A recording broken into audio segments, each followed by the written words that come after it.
One of the most important things that I do not see enough of, that is absolutely crucial when when anyone is having any conversation about microlocks, is to have a clear definition. Have a clear definition of what is meant. Let me break it down for you. Is it the size that people are talking about? Is it the method? Is it the goals or the outcome that you desire for it to be?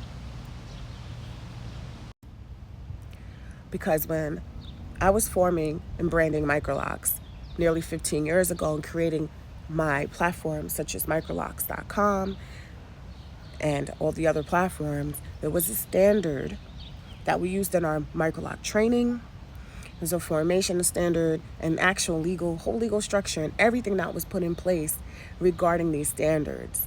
They did not include a lot of what I see now at all when it comes to braids and twists, which is why I will consistently not endorse or promote that being done on a professional level, because that is probably going to have your locks turn out to be bigger, but sometimes so big that they don't even fall into the realm of micro locks. So that's another confusing realm. They actually end up being more traditional locks because of those are the standards and techniques that you can use for traditional locks, lock theory. When it comes to micro locks, it is something that actually now has two dual functions, where it was starting out as a brand and now it's become a term.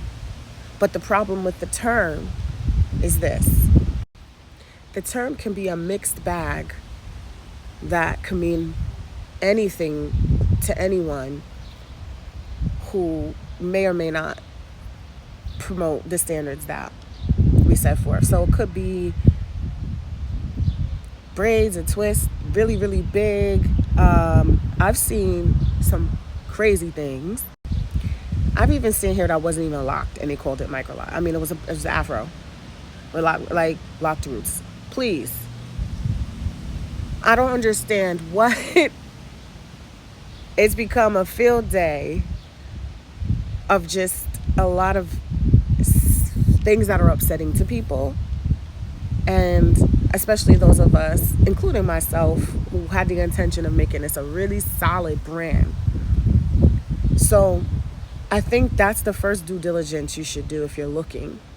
But if you are someone providing a service and you have not done due diligence, for many reasons, that's not a good business practice, and you will end up having to be accountable for that some way, right? I don't have to say, it will happen. But also because we don't need to be providing any more hardship to Black men and women in the hair realm anymore.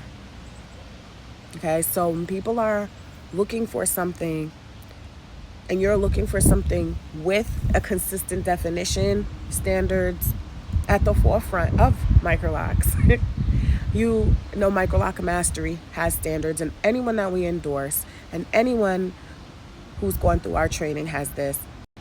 And it's a lot of information we give for free in our platforms.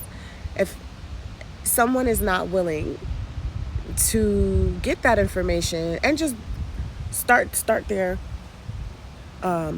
professionalizing their services or defining their services in that way, then that's something to be cautious of, okay? So we will speak more about standards going forward, but Microlock Mastery Training and Certification, Naturally Beautiful Hair Care, Jessica Marshall, and all of our affiliates and all of our endorsed pros and our certified pros understand this. They're not going to give you confused information about the quality of a micro lock. They're clear about the origin. They're clear about the definition. I want you to be clear about it as well so that you can navigate this and get the top quality and best results. If you are looking for something different, you will define it differently. But it's really important. All right. Have a good day, y'all.